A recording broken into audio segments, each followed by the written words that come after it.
Os primeiros homens e mulheres eram caçadores e nômades, temerosos de um mundo que não entendiam. Investiram muita energia em rituais, sacrifícios, templos e tumbas. E com a religião vieram os deuses e reis divinos, mágicos e sacerdotes, e o despertar de uma sociedade mais complexa. O despertar da história, na série A Tradição Ocidental.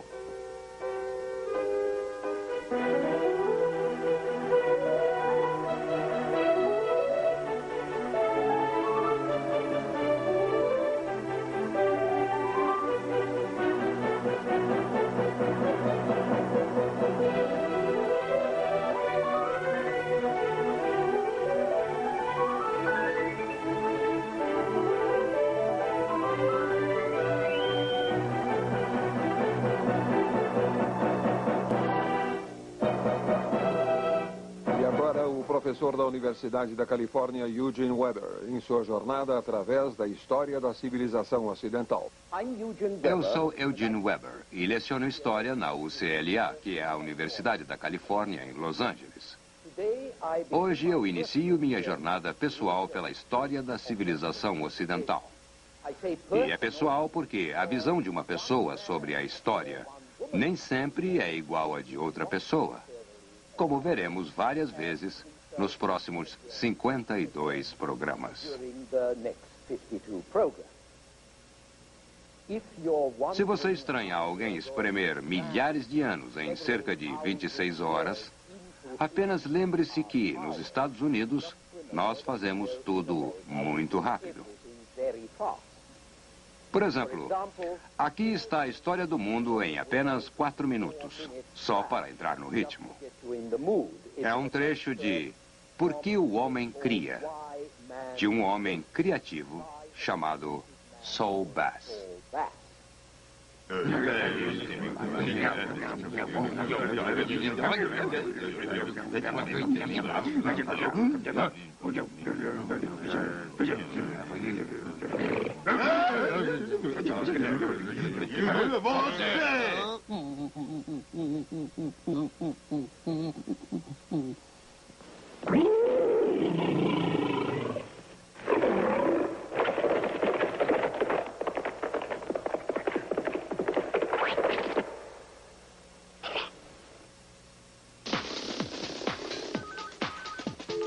Uma alavanca. Cara, sabe que você acaba de inventar a roda? É, eu sei. Força! Força! Força! Força! Bronze! Ferro!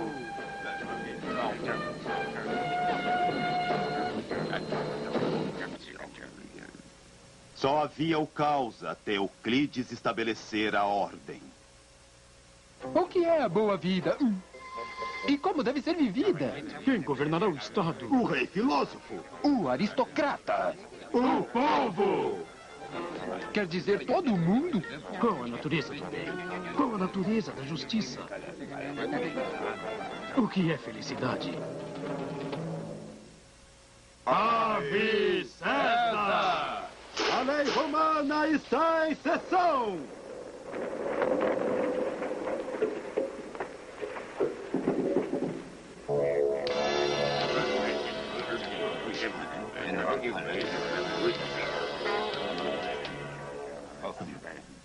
Ora lá, eu inventei o zero. Quê? Nada. Qual o formato da Terra? Plano. O que acontece quando passa da borda? Você cai. A Terra se move nunca.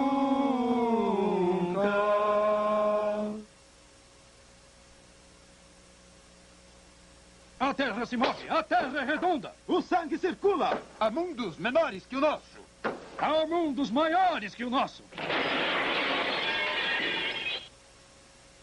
Ei, mas o que tá me fazendo aí, hein? Eu estou pintando o teto. E você, o que está fazendo? Ei, estou pintando o chão.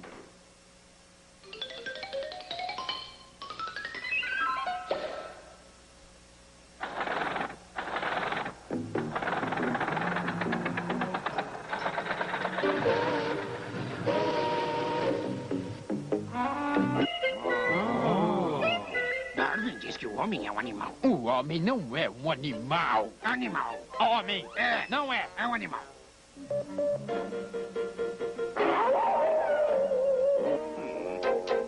Vamos começar desde o início.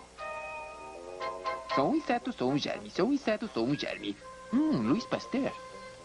Não sou um inseto, não sou germe. Não sou inseto, não sou germe.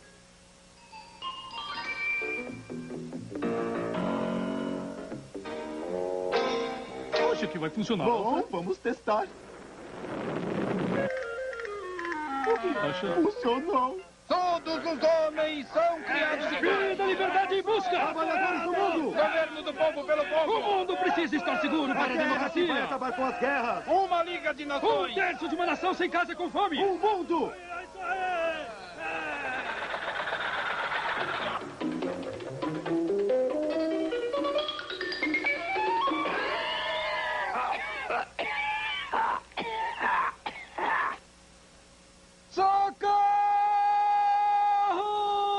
Socorro!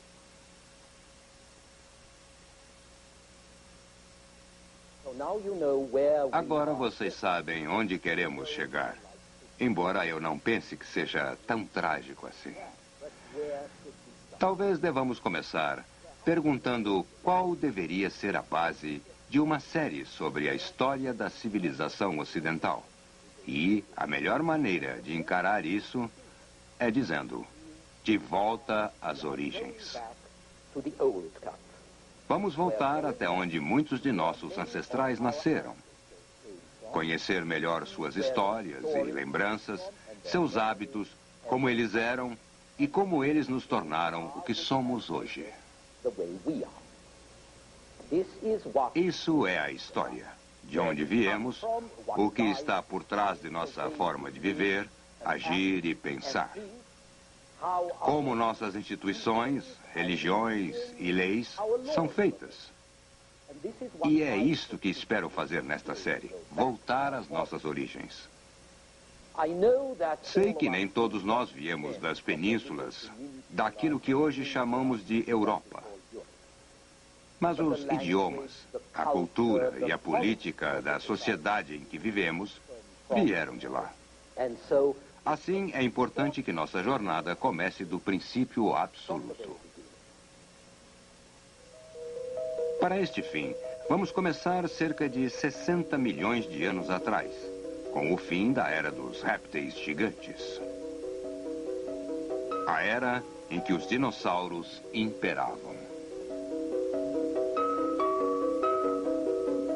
Os mamíferos eram animais tímidos e acossados que jamais poderiam desafiar os incríveis dinossauros. E então, pum! Um cometa atingiu a Terra. Os dinossauros desapareceram e os mamíferos puderam evoluir. E entre os mamíferos estavam os primatas, que costumavam saltar de árvore em árvore. Mais de 5 milhões de anos atrás, em uma destas espécies de primatas, cujos descendentes deixaram estas pegadas, um deles ficou de pé nas patas traseiras. Ele ainda não sabe se quer ser bípede, mas quanto menos ele fica nas árvores, mais o primata pode usar as patas dianteiras para carregar coisas. E quanto menos ele salta em árvores, mais seus polegares crescem até ficarem opostos, o que é conveniente para segurar e manipular. E então, cerca de 2 milhões de anos atrás, estas mãos fizeram um milagre, um artefato, uma ferramenta, algo criado por ele mesmo. É aqui que não falamos mais de macacos, mas sim de alguém reconhecidamente humano, quando um cérebro maior e ferramentas de pedra caminham lado a lado.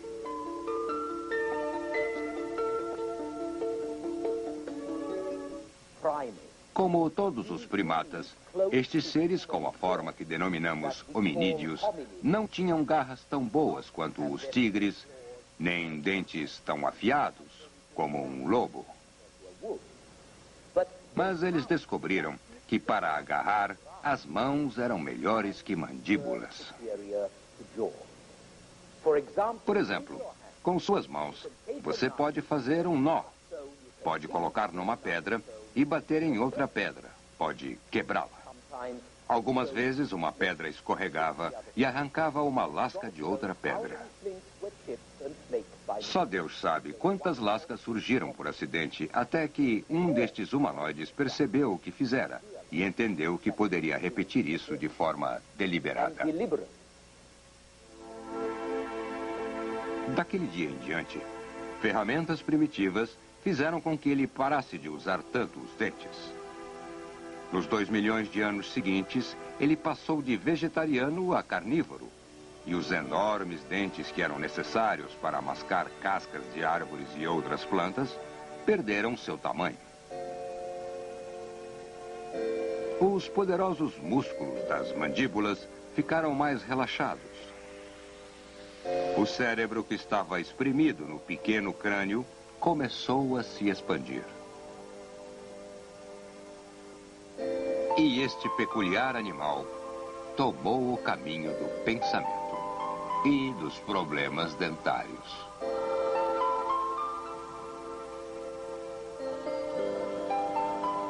Foi somente por volta de 7000 a.C.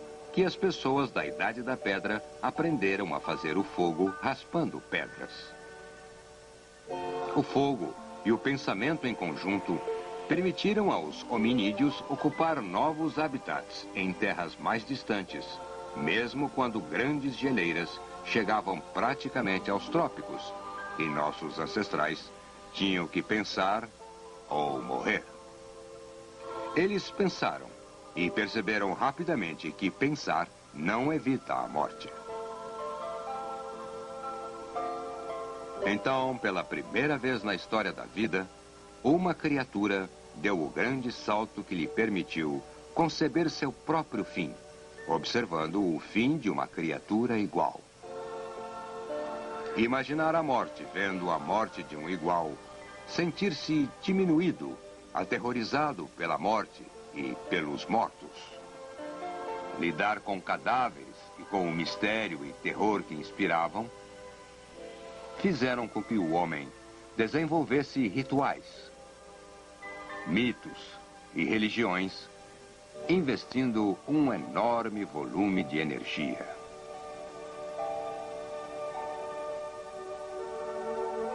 Durante milênios, uma porção significativa daquilo que se tornava uma humanidade passou a ocupar tumbas e templos como Stonehenge. Posso falar sobre tais raízes porque cerca de 100.000 anos atrás, algo que poderíamos chamar de linguagem, algo parecido com linguagem, foi criado. Uma nova ferramenta que permitiu às pessoas se comunicarem umas com as outras. E então, na nova Idade da Pedra, que é a era de Stonehenge, eles também começaram a criar formas primitivas, mas revolucionárias, de guardar informações fora da mente humana, com ranhuras, marcações e desenhos. E isto significa que agora os seres humanos poderiam transmitir informações não apenas através da palavra, mas por sinais, como fazemos na escrita.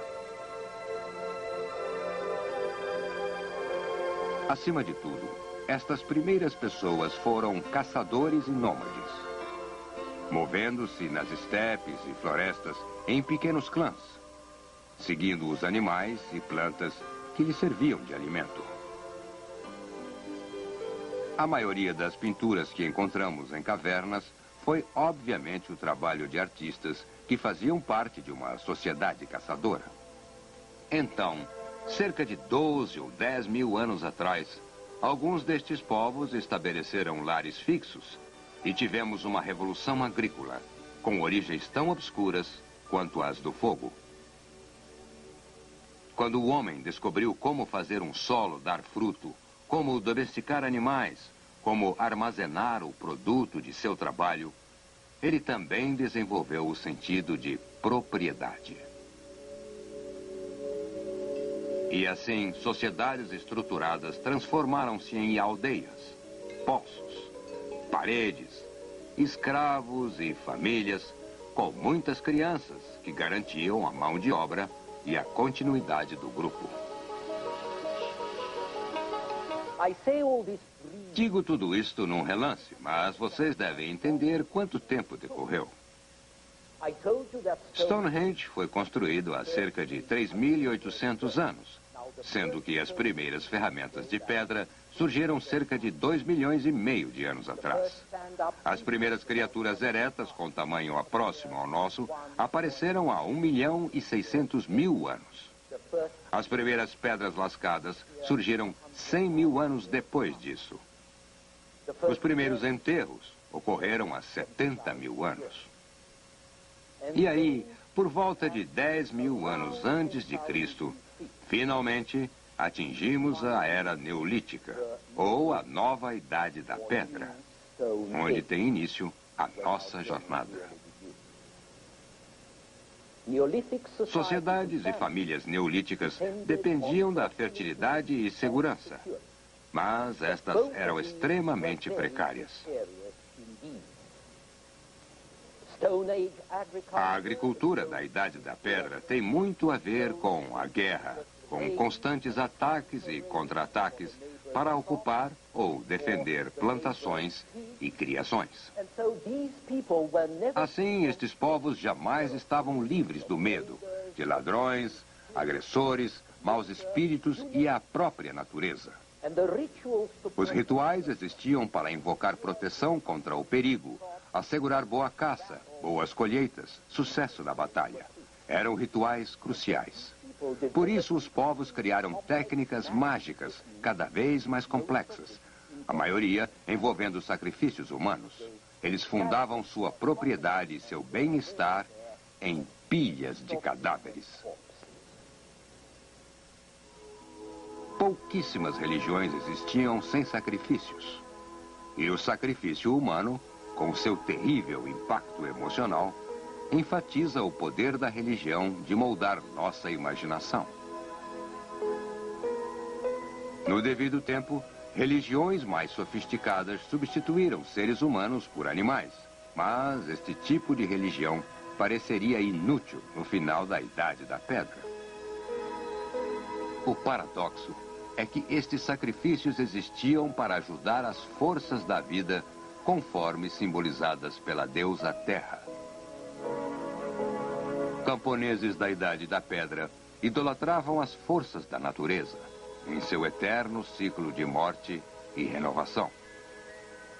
E é nesta preocupação com a fertilidade que encontramos as origens de religião, monarquia, instituições políticas e padrões sociais básicos. Não sabemos como isso aconteceu, mas pode ter sido assim. Quando os humanos entenderam a relação entre o sexo e a procriação, eles criaram rituais baseados no ato sexual, esperando que tais rituais trouxessem fertilidade à natureza.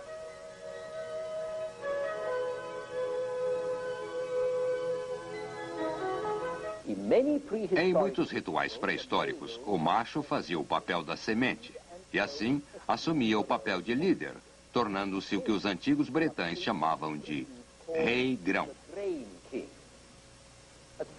Primeiro ele era morto e enterrado, ou seja, plantado, e a seguir substituído por um sucessor jovem e vigoroso. As pessoas que faziam estes papéis, nas quais supostamente estavam encarnadas as forças da natureza, eram vistas como deuses e deusas, ou algo muito próximo da divindade. Mas, eventualmente, a sociedade foi persuadida a crer que a morte do rei-grão poderia ter a mesma eficácia mágica, cumprindo os rituais através de simbolismos. E quando isto aconteceu, o rei-grão também passou a assumir o papel de um verdadeiro monarca. E esta transição seria facilitada se ele também fosse um líder militar do clã.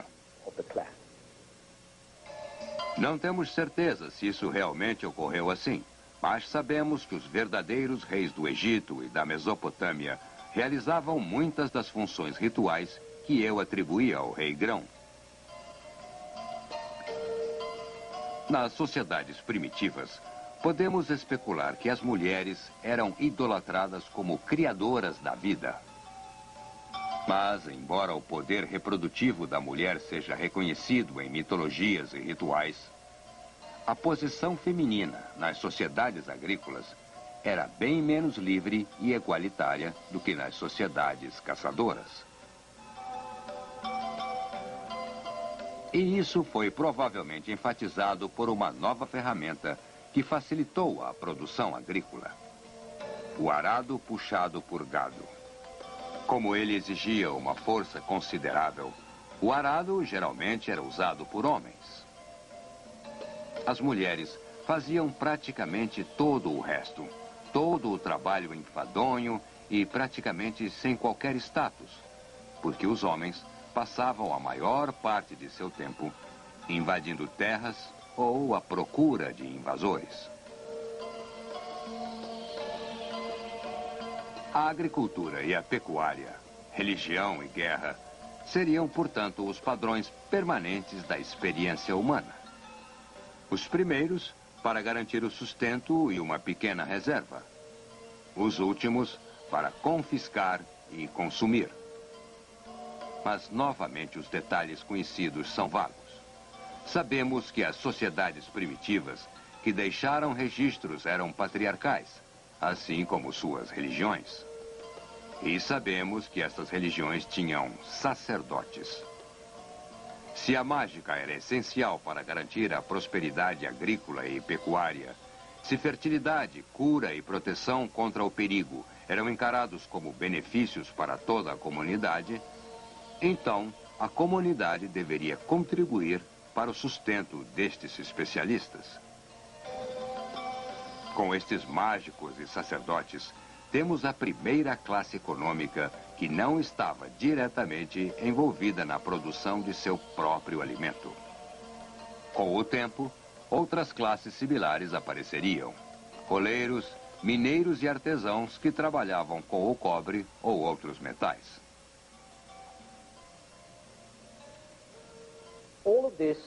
Tudo isto representa 2 pontos. Primeiro, que a economia era capaz de produzir um superávit. Segundo, que as coisas estavam ficando mais complexas, que nem todos agora eram autossuficientes, o que, por sua vez, levou ao comércio com especialização ainda maior, com maiores reservas, mercados onde o superávit era negociado e, eventualmente, maiores povoações, não diretamente ligadas à agricultura, que hoje chamamos de centros urbanos. E então, esta diferenciação econômica produziu uma diferenciação social. A sociedade ficou dividida entre ricos, nobres e homens livres, e os pobres, dependentes e escravos, com os ricos possuindo a maior parte das terras e tornando-se senhores dos outros. Estes senhores lutavam entre si, pois, sendo humanos, desejavam dominar e despojar uns aos outros. No passado, como ocorre hoje, a ambição e a vingança pareciam dominar o que poderíamos chamar de atividade política. Assim, as comunidades uniam-se sob a autoridade do mais forte ou eram forçadas a aceitá-la. E um sistema de propriedade rural foi desenvolvido que durou por milhares de anos, muito parecido com o sistema feudal da Idade Média, em que um homem usa a terra pertencente a outro em troca de pagamento e serviços.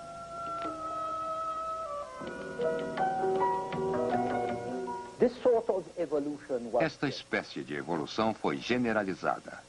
Ela ocorreu na Índia, na China e no Oriente Médio. E mais tarde também ocorreu em condições similares na Europa. Mas ela sempre ocorria primeiro e com maior vigor nas áreas com maior densidade de população, onde a luta pela terra era mais intensa, onde a organização da produção e da defesa eram mais importantes. E estas condições existiam na área que hoje é conhecida como Crescente Fértil, a pequena porção da Ásia e África que vai da Mesopotâmia e Síria, no leste, ao Egito, no oeste. Como veremos em nosso próximo programa, os antigos egípcios. Até lá, eu sou Eugene Weber, em A Tradição Ocidental.